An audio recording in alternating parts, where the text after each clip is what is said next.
ਸਤਿ ਸ਼੍ਰੀ ਅਕਾਲ ਜੀ।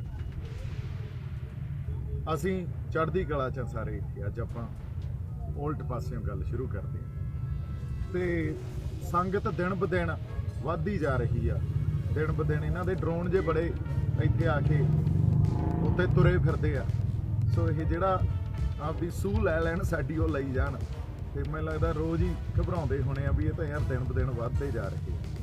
ਪਰ ਐਂ ਆ ਜਦੋਂ ਹੱਕ ਤੇ ਸੱਚ ਦੀ ਲੜਾਈ ਹੁੰਦੀ ਆ ਉਦੋਂ ਫਿਰ ਆਪ ਮਹਾਰੇ ਉਸ ਅਕਾਲ ਪੁਰਖ ਵਾਹਿਗੁਰੂ ਦੇ ਉਹਨਾਂ ਦੀ ਅਗਵਾਈ 'ਚ ਸੰਗਤ ਜੁੜਦੀ ਰਹਿੰਦੀ ਹੈ। ਐਨੀਵੇਜ਼ ਆਪਾਂ ਗੱਲਾਂ ਜਿਹੜੀਆਂ ਬੜੀਆਂ ਜ਼ਰੂਰੀ ਸੀ, ਇੱਕ ਪ੍ਰੋਪੇਗੈਂਡਾ ਚੱਲ ਰਿਹਾ ਤੇ ਉਸ ਪ੍ਰੋਪੇਗੈਂਡਾ ਤੇ ਗੱਲ ਕਰਨੀ ਬੜੀ ਜ਼ਰੂਰੀ ਸੀ ਕਿਉਂਕਿ ਮੈਂ ਇੱਕ ਦੋ ਦਿਨ ਵੇਟ ਕੀਤੀ ਵੀ ਕੋਈ ਇਸ ਬਾਰੇ ਕੋਈ ਸਾਡਾ ਜਿਹੜਾ ਬੁੱਧੀਜੀਵੀ ਆ ਜਾਂ ਸਾਡੇ ਜਿਹੜੇ ਸ਼ਖਸੀਅਤਾਂ ਉਹ ਆਪਦੇ ਵਿਚਾਰ ਦੇਣਗੀਆਂ, ਪਰ ਕਿਸੇ ਨੇ ਨਹੀਂ ਦਿੱਤੇ। ਸੋ ਫਿਰ ਮੇਰੇ ਤੋਂ ਨਹੀਂ ਰਿਹਾ ਜਾਂਦਾ ਹੁੰਦਾ ਕਿਉਂਕਿ ਸੁਹਿਰਦਤਾ ਨਾਲ ਗੱਲਾਂ ਨੂੰ ਜਦੋਂ ਵਿਚਾਰਿਆ ਨਹੀਂ ਜਾਂਦਾ ਤੇ ਕਿਸੇ ਹੋਰ ਰੰਗਤ 'ਚ ਕਿਸੇ ਹੋਰ ਲਾਈਟ 'ਚ ਬੈਡ ਲਾਈਟ 'ਚ ਪੇਸ਼ ਕੀਤਾ ਜਾਂਦਾ ਤਾਂ ਉਹਦੇ ਤੇ ਗੱਲ ਕਰਨੀ ਬੜੀ ਜ਼ਰੂਰੀ ਹੁੰਦੀ ਹੈ। ਸੋ ਹੁਣ ਆਪਾਂ ਜੁੜ ਚੁੱਕੇ ਹਾਂ। ਗੱਲ ਇਹ ਕਰੀਏ ਵੀ ਇੱਥੇ ਸਟੇਜ ਤੋਂ ਇਹ ਗੱਲ ਵਾਰ-ਵਾਰ ਕਹੀ ਜਾ ਰਹੀ ਆ ਜਾਂ ਇੱਕ ਸਟੇਟ ਦਾ ਬਹੁਤ ਵੱਡਾ ਪ੍ਰੋਪੇਗੈਂਡਾ ਤੇ ਏਜੰਡਾ ਚੱਲ ਰਿਹਾ ਵੀ ਇਹ ਇੱਕ ਧਾਰਮਿਕ ਰੰਗਤ ਇਹਨੂੰ ਨਾ ਦੇ ਹੋਏ ਐਜੀਟੇਸ਼ਨ ਨੂੰ ਤੇ ਇਹਨੂੰ ਇੱਕ ਧਾਰਮਿਕ ਰੰਗਤ ਦਿੱਤੀ ਜਾ ਰਹੀ ਹੈ। ਹੁਣ ਇਸ ਗੱਲ ਨੂੰ ਆਪਾਂ ਸੁਹਿਰਦਤਾ ਨਾਲ ਵਿਚਾਰੀਏ। ਕਿਸੇ ਵੀ ਦੁਨੀਆ ਦੇ ਵਿਦਵਾਨ ਨੂੰ, ਦੁਨੀਆ ਦਾ ਕੋਈ ਵੀ ਵਿਦਵਾਨ ਆ ਜਿਹੜਾ, ਉਹਨੂੰ ਤੁਸੀਂ ਬੁਲਾ ਕੇ ਇਸ ਸਾਰੇ ਇਕੱਠ ਦਾ ਇੱਥੋਂ ਦੀ ਸੰਗਤ ਦੇ ਬਾਰੇ ਉਹਨੂੰ ਐਨਾਲਿਸਿਸ ਕਰਾ ਦਿਓ। ਕਿਸੇ ਵੀ ਦੁਨੀਆ ਦੇ ਵਿਦਵਾਨ ਨੂੰ ਬੁਲਾ ਕੇ ਐਨਾਲਿਸਿਸ ਕਰਾ ਲਈਏ ਤੇ ਸਾਨੂੰ ਇਹ ਗੱਲ ਪਤਾ ਲੱਗ ਜੂ ਵੀ ਕਿਸੇ ਨੂੰ ਰੰਗਤ ਦੇਣ ਦੀ ਜ਼ਰੂਰਤ ਨਹੀਂ ਆ। ਇਹ ਹੈ ਹੀ ਲੋਕ ਧਰਮੀ। ਇਹ ਜਿਹੜੇ ਖਿੱਤੇ ਚੋਂ ਐਜੀਟੇਸ਼ਨ ਉੱਠੀ ਆ ਨਾ, ਜਿਹੜੇ ਖਿੱਤੇ ਚੋਂ ਇੱਕ ਰੈਵੋਲੂਸ਼ਨ ਉੱਠਿਆ, ਉੱਥੇ ਲੋਕਾਂ ਦਾ ਵੇ ਆਫ ਲਾਈਫ ਹੀ ਧਰਮ ਆ। ਇਸ ਕਰਕੇ ਇਹਨੂੰ ਕਿਸੇ ਬੈਡ ਲਾਈਟ 'ਚ ਪੇਸ਼ ਨਾ ਕੀਤਾ ਜਾਵੇ। ਧਰਮ ਇੱਥੇ ਨਮਾਜ਼ ਵੀ ਅਦਾ ਕੀਤੀ ਜਾਂਦੀ ਆ, ਇੱਥੇ ਹਨੂਮਾਨ ਚਾਲੀਸਾ ਵੀ ਉਹਦਾ ਵੀ ਪਾਠ ਕੀਤਾ ਜਾਂਦਾ, ਇੱਥੇ ਜਪਜੀ ਸਾਹਿਬ ਤੇ ਰਹਿਰਾ ਸਾਹਿਬ ਦਾ ਪਾਠ ਵੀ ਨਿਤਨੇਮ ਵੀ ਹੁੰਦਾ। ਸੋ ਕੋਈ ਧਰਮ ਦੀ ਰੰਗਤ ਨਹੀਂ ਦੇ ਰਿਹਾ, ਇਹਨਾਂ ਲੋਕਾਂ ਦਾ ਵੇ ਆਫ ਲਾਈਫ ਹੀ ਧਰਮ ਆ। ਤੇ ਇੱਕ ਗੱਲ ਮੈਂ ਸਟੇਜ ਵਾਲਿਆਂ ਨੂੰ, ਸਪੈਸ਼ਲੀ ਕਾਮਰੇਡਾਂ ਨੂੰ ਕਹਿਣੀ ਚਾਹਣਾ ਵੀ ਜਦੋਂ ਅਸੀਂ ਪੰਜਾਬ ਤੋਂ ਤੁਰੇ ਸੀ ਨਾ ਤੇ ਇੱਥੇ ਆ ਕੇ ਦਿੱਲੀ ਘੇਰੀ ਬੈਠੀਆਂ ਇੱਕ ਇਤਿਹਾਸਕ ਗੱਲ ਜਿਹੜੀ ਸਿਰਜਤੀ 237 ਸਾਲਾਂ ਬਾਅਦ ਇੱਕ ਇਤਿਹਾਸ ਸਿਰਜਤਾ। ਇੱਥੇ ਸਾਨੂੰ ਕੋਈ ਕਾਰਲ ਮਾਰਕਸ ਜਾਂ ਲੈਨਿਨ ਨਹੀਂ ਲੈ ਕੇ ਆਇਆ, ਇੱਥੇ ਗੁਰੂ ਨਾਨਕ ਸਾਹਿਬ ਹੀ ਲੈ ਕੇ ਆਏ ਆ ਸਾਨੂੰ। ਇੱਥੇ ਉਹ ਅਕਾਲ ਪੁਰਖ ਵਾਹਿਗੁਰੂ ਉਹਨਾਂ ਦੀ ਅਗਵਾਈ 'ਚ ਆਏ ਆ। ਤੁਸੀਂ ਤਾਂ ਇੱਥੇ ਅਗਲੇ ਦਿਨ ਤੱਕ ਨਹੀਂ ਪਹੁੰਚੇ ਸੀ। ਸੋ ਇਹ ਕਾਮਰੇਡੀ ਸੋਚ ਨੂੰ ਪਿੱਛੇ ਰੱਖੋ। ਇਹ ਕਾਮਰੇਡੀ ਸੋਚ ਵਖਰੇਵੇਂ ਪੈਦਾ ਕਰ ਰਹੀ ਆ। ਅਸੀਂ ਤਾਂ ਸਾਂਝੀ ਵਾਲਤਾ ਤੇ ਪਿਆਰ ਨਾਲ ਇੱਕ ਦੂਜੇ ਦੇ ਨਾਲ ਰਹਿ ਰਹੇ ਆ। ਜੇ ਨਮਾਜ਼ ਅਦਾ ਹੋ ਰਹੀ ਆ ਤਾਂ ਉੱਥੇ ਵੀ ਲੋਕ ਅਰਦਾਸ ਕਰਦੇ ਆ ਜਾ ਕੇ। ਜੇ ਹਨੂਮਾਨ ਚਾਲੀਸਾ ਦਾ ਪਾਠ ਹੁੰਦਾ ਤਾਂ ਉੱਥੇ ਵੀ ਅਰਦਾਸ ਕਰਦੇ ਆ, ਤੇ ਜੇ ਜਪਜੀ ਸਾਹਿਬ ਦਾ ਪਾਠ ਹੁੰਦਾ ਤਾਂ ਉੱਥੇ ਵੀ ਅਰਦਾਸ ਕਰਦੇ ਆ। ਅਰਦਾਸ ਇਸ ਮੋਰਚੇ ਦੀ ਜਿੱਤ ਦੀ ਖਾਤਰ ਹੋ ਰਹੀ ਆ। ਸੋ ਧਰਮ ਆਪਸ 'ਚ ਵੰਡਦਾ ਨਹੀਂ, ਵਖਰੇਵੇਂ ਨਹੀਂ ਪੈਦਾ ਕਰਦਾ। ਧਰਮ ਸਾਨੂੰ ਜੋੜਦਾ। ਧਰਮ ਸਾਡੇ 'ਚ ਇੱਕ ਤਾਕਤ ਦਿੰਦਾ ਵੀ ਅਸੀਂ ਜਿਹੜਾ ਸਰਕਾਰਾਂ ਦੇ ਖਿਲਾਫ, ਉਹਨਾਂ ਦੇ ਜ਼ਬਰ ਤੇ ਜ਼ੁਲਮ ਦੇ ਖਿਲਾਫ ਲੜ ਸਕੀਏ। ਸੋ ਧਰਮ ਨੂੰ ਕਿਸੇ ਬੈਡ ਲਾਈਟ 'ਚ ਜਾਂ ਉਹਨੂੰ ਬਹੁਤ ਜਿਹੜੇ ਢੰਗ ਨਾਲ ਪੇਸ਼ ਕੀਤਾ ਜਾ ਰਿਹਾ ਉਹ ਬਹੁਤ ਗਲਤ ਆ। ਉਸ ਢੰਗ 'ਚ ਪੇਸ਼ ਨਾ ਕਰੋ। ਅਸੀਂ ਕਿੰਨੇ ਪਿਆਰ ਨਾਲ ਆਪਸ 'ਚ ਇੱਥੇ ਰਹਿ ਰਹੇ ਹਾਂ। ਇੱਥੇ ਕੱਲ ਮੈਂ ਆ ਰਿਹਾ ਸੀ ਤਾਂ ਤੁਸੀਂ ਦੇਖੋ ਬਿਊਟੀ ਇਹ ਸੀ ਵੀ ਮੁਸਲਮਾਨ ਭਰਾ ਨਮਾਜ਼ ਅਦਾ ਕਰ ਰਹੇ ਸੀ ਤੇ ਮੈਂ ਲਾਈਵ ਵੀ ਕੀਤਾ। ਫਿਰ ਮੈਂ ਤੁਰੇ ਜਾਂਦੇ ਨੂੰ ਮੈਨੂੰ ਸਾਡੇ ਹਿੰਦੂ ਭਰਾ ਮਿਲੇ ਤੇ ਉਹਨਾਂ ਨੇ ਇਹ ਗੱਲ ਕਹੀ ਵੀ ਬਜਰੰਗ ਬਲੀ ਦੀ ਮਿਹਰ ਆ ਜੀ, ਅਸੀਂ ਜਿੱਤ ਕੇ ਜਾਵਾਂਗੇ। ਸੋਚੋ ਤੁਸੀਂ ਬਿਊਟੀ ਦੇਖੋ। ਤੇ ਜੇ ਸਿੱਖਾਂ ਨੂੰ ਮਿਲ ਲਓ ਤਾਂ ਬੋਲੇ ਸੋ ਨਿਹਾਲ, ਸਤਿ ਸ੍ਰੀ ਅਕਾਲ। ਸੋ ਇਹ ਜਿਹੜੀ ਸਾਂਝੀ ਵਾਲਤ ਆ ਨਾ, ਇਹ ਜਿਹੜੇ ਆਪਸੀ ਵਖਰੇਵੇਂ ਪੈਦਾ ਕੀਤੇ ਗਏ ਆ ਤੇ ਜਿਸ ਤਰ੍ਹਾਂ ਧਰਮ ਨੂੰ ਸਰਕਾਰਾਂ ਨੇ ਪੇਸ਼ ਕੀਤਾ ਤੇ ਉਹਨਾਂ ਦੇ ਏਜੰਡੇ 'ਚ ਤੁਸੀਂ ਵੀ ਆ ਰਹੇ ਹੋ ਤੇ ਸਟੇਜਾਂ ਤੋਂ ਵਾਰ-ਵਾਰ ਇਹ ਗੱਲ ਕਰ ਰਹੇ ਹੋ, ਇਹ ਤਾਂ ਮੈਲਟ ਹੋ ਗਈਆਂ, ਇਹ ਤਾਂ ਰਹੀਆਂ ਹੀ ਨਹੀਂ। ਤੁਸੀਂ ਲੋਕਾਂ 'ਚ ਤਾਂ ਵਿਚਰੋ, ਉੱਥੋਂ ਸਟੇਜਾਂ ਤੋਂ ਖੜੇ ਮਤੇ ਪਾਈ ਜਾਂਦੇ ਰਹਿੰਦੇ ਹੋ। ਲੈ ਮੇਰੇ ਖਿਲਾਫ ਹੋਰ 10 ਮਤੇ ਪਾ ਦਿਓ, 10 ਮਤੇ ਹੋਰ ਪਾ ਦਿਓ ਤੇ ਮੈਂ ਇੱਥੇ ਸਟੇਜਾਂ ਤੋਂ ਬੋਲਣ ਥੋੜ੍ਹੀ ਆਇਆ। ਇੱਥੇ ਤਾਂ ਅਸੀਂ ਲੋਕਾਂ ਦੇ ਹੱਕਾਂ ਖਾਤਰ ਤੇ ਇੱਕ ਸੱਚ ਤੇ ਆਪਦੇ ਲੋਕਾਂ ਦੇ ਲਈ ਵਫਾਦਾਰੀ ਨਿਭਾਉਣ ਆਏ ਆ। ਅਸੀਂ ਆਪਦੇ ਹੱਕ ਲੈਣ ਆਏ ਆ। ਤੇ ਜੇ ਤੁਸੀਂ ਸਾਨੂੰ ਕਿਸੇ ਹੋਰ ਪਾਸੇ ਲਿਜਾਓਗੇ ਫਿਰ ਇਸ ਗੱਲ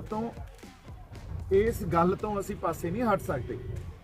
ਸੋ ਇਸ ਕਰਕੇ ਮੇਰੀ ਬੇਨਤੀ ਆ, ਮੇਰੀ ਅਰਜ਼ ਆ ਵੀ ਜਿਸ ਪਾਸੇ ਆਪਣੀ ਐਜੀਟੇਸ਼ਨ ਜਾ ਰਹੀ ਆ ਜਾਂ ਜਿਵੇਂ ਅਸੀਂ ਲੜ ਰਹੇ ਆ, ਉਹਨੂੰ ਤੁਸੀਂ ਬਾਰ-ਬਾਰ ਇਹ ਗੱਲ ਕਹਿ ਕੇ ਬਾਰ-ਬਾਰ ਵੀ ਧਰਮ ਦੀ ਰੰਗਤ ਨਾ ਦਿਓ। ਅੱਗੇ ਲੋ ਖਾਲਸਾ ਫੌਜ ਬੈਠੀ ਆ, ਨਿਹੰਗ ਸਿੰਘ ਬੈਠੇ ਆ, ਸਟੇਜ ਦੇ ਉਧਰਲੇ ਪਾਸੇ ਬੈਠੇ ਆ, ਲੋਕ ਆ ਕੇ ਪਤਾ ਕੀ ਕਹਿ ਰਹੇ ਆ ਵੀ ਜੇ ਸਰਕਾਰ ਨੇ ਆਪਦੀ ਫੌਜ ਬੁਲਾ ਲਈ ਤਾਂ ਸਾਡੀ ਫੌਜ ਵੀ ਤਿਆਰ ਤਿਆਰ ਖੜੀ ਆ। ਤੁਹਾਨੂੰ ਇਹ ਸਾਂਝੀ ਵਾਲਤਾ ਹੀ ਨਹੀਂ ਦਿਸ ਰਹੀ, ਤੁਹਾਨੂੰ ਇਹ ਸਪਿਰਿਟ ਕਿਉਂ ਨਹੀਂ ਦਿਸ ਰਹੀ, ਤੁਸੀਂ ਪੇਸ਼ ਕਿਵੇਂ ਕਰ ਰਹੇ ਹੋ ਗੱਲਾਂ ਨੂੰ। ਸੋ ਇਹ ਕਾਮਰੇਡੀ ਸੋਚ ਨੂੰ ਬੰਦ ਕਰੋ। ਇਹ ਕਾਮਰੇਡੀ ਸੋਚ ਨੇ ਕੁਝ ਨਹੀਂ ਦੇਣਾ। ਜੇ ਕਿਤੇ ਨਾ ਬੰਦ ਹੋਇਆ ਤਾਂ ਲੋਕਾਂ ਨੇ ਲੈਨਨ ਤੇ ਕਾਰਲ ਮਾਰਕਸ ਤਾਂ ਪੰਜਾਬ 'ਚ ਤਾਂ ਨਹੀਂ ਰਹਿਣ ਦੇਣੇ। ਸੋ ਇਹ ਗੱਲ ਮੈਂ ਤੁਹਾਨੂੰ ਅੱਜ ਕਰਦਾ। ਬਾਕੀ ਜੇ ਤੁਹਾਨੂੰ ਲੱਗ ਰਿਹਾ ਤੁਸੀਂ ਅਗਵਾਈ ਕਰ ਰਹੇ ਹੋ, ਨਹੀਂ, ਤੁਸੀਂ ਅਗਵਾਈ ਨਹੀਂ ਕਰ ਰਹੇ, ਅਗਵਾਈ ਅਕਾਲ ਪੁਰਖ ਵਾਹਿਗੁਰੂ ਕਰ ਰਿਹਾ। ਬਾਕੀ ਮੇਰੇ ਖਿਲਾਫ 10 ਮਤੇ ਹੋਰ ਪਾ ਲਓ, ਮੈਂ ਤਾਂ ਸਟੇਜਾਂ ਤੋਂ ਬੋਲਣ ਹੀ ਨਹੀਂ ਆਇਆ। ਪਹਿਲਾਂ ਮੈਨੂੰ ਬੜੇ ਤੁਸੀਂ ਮੇਰੇ ਤੇ ਇਲਜ਼ਾਮ ਲਾਏ ਆ, ਮੇਰੇ ਤੇ ਟੈਗ ਲਾਏ ਆ, ਲਾਈ ਜਾਓ ਟੈਗ। ਸੋ ਨਾ ਤਾਂ ਮੈਂ ਸਟੇਜਾਂ ਤੋਂ ਬੋਲਣ ਆਇਆ, ਨਾ ਮੈਂ ਤੁਹਾਡੇ ਨਾਲ ਜੱਫੀਆਂ ਪਾਉਣਾ ਹੈ। ਜੇ ਤੁਸੀਂ ਚੰਗੇ ਕੰਮ ਕਰੋਗੇ ਤਾਂ ਜੱਫੀਆਂ ਪੈਣਗੀਆਂ, ਜੇ ਨਹੀਂ ਕਰੋਗੇ ਤਾਂ ਫਿਰ ਬਾਰ-ਬਾਰ ਸੱਚ ਤੇ ਪਹਿਰਾ ਦੇਣ ਵਾਲੀ ਜਿਹੜੀ ਮੈਂ ਗੱਲ ਕਰਦਾ ਉਹ ਹੋਊਗੀ। ਸੋ ਬਾਕੀ ਜਦੋਂ ਤੁਸੀਂ ਇਹ ਕਿਹਾ ਵੀ ਦੀਪ ਸਿੱਧੂ ਨੂੰ ਸਟੇਜ ਦੇ ਨੇੜੇ ਤੇੜੇ ਨਹੀਂ ਅਸੀਂ ਆਉਣ ਦੇਵਾਂਗੇ, ਮੈਂ ਕਿਹਾ ਸਿਰ ਮੱਥੇ, ਕੋਈ ਗੱਲ ਨਹੀਂ, ਤੁਸੀਂ ਜਿਵੇਂ ਕਹੋਗੇ ਉਵੇਂ ਹੀ ਕਰਾਂਗੇ।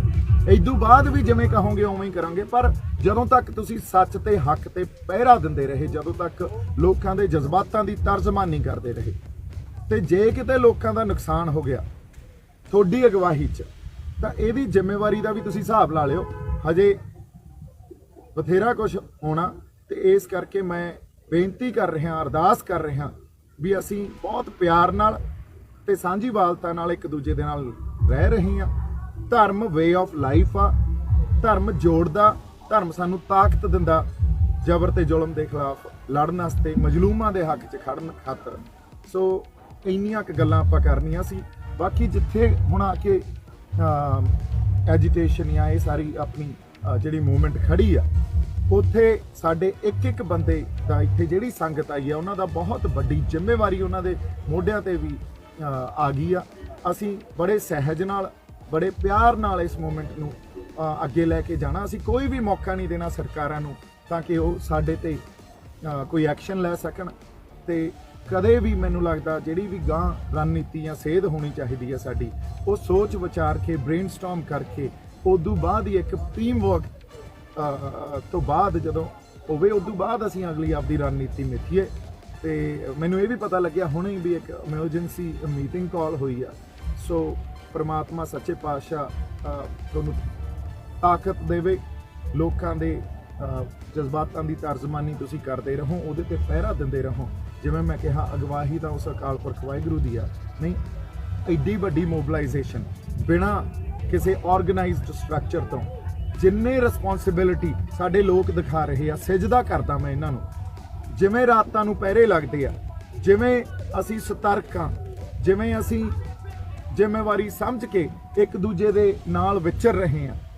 ਤੁਸੀਂ ਦੇਖੋ ਹਜੇ ਤੱਕ ਕੋਈ ਇਹ ਨਹੀਂ ਗੱਲ ਹੋਈ ਵੀ ਕੋਈ ਅਸੀਂ, ਨਹੀਂ ਤਾਂ ਪੰਜਾਬੀਆਂ 'ਚ, ਹਰਿਆਣਵੀਆਂ 'ਚ ਕਿਵੇਂ ਲੜਾਈਆਂ ਹੋ ਜਾਂਦੀਆਂ, ਨਹੀਂ ਤਾਂ ਕੋਈ ਨਾ ਕੋਈ ਇੱਥੇ ਆਰਗੂਮੈਂਟਸ ਹੋ ਜਾਂਦੇ ਆ। ਅੱਜ ਤੱਕ ਇੱਕ ਵੀ ਇਹੋ ਜਿਹੀ ਗੱਲ ਹੋਈ ਹੋਵੇ।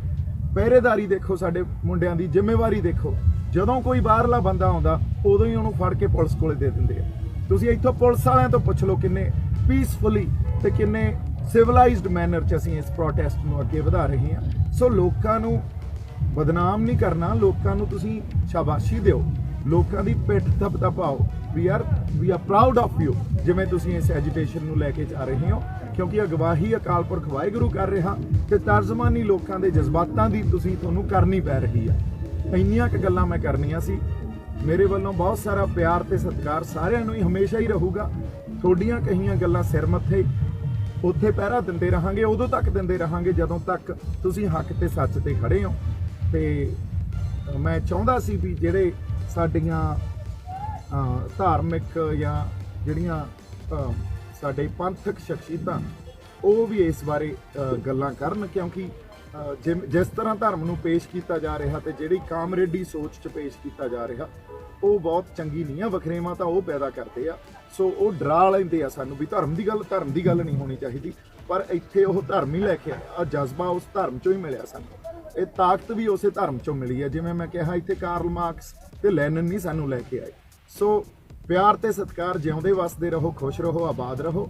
ਅਸੀਂ ਇਕੱਠੇ ਹੋ ਕੇ ਰਹੀਏ, ਉਹੀ ਸਪਿਰਿਟ ਦਿਖਾਈਏ, ਇੱਕ ਟੀਮ ਪਲੈਨਿੰਗ ਨਾਲ ਚੱਲੀਏ।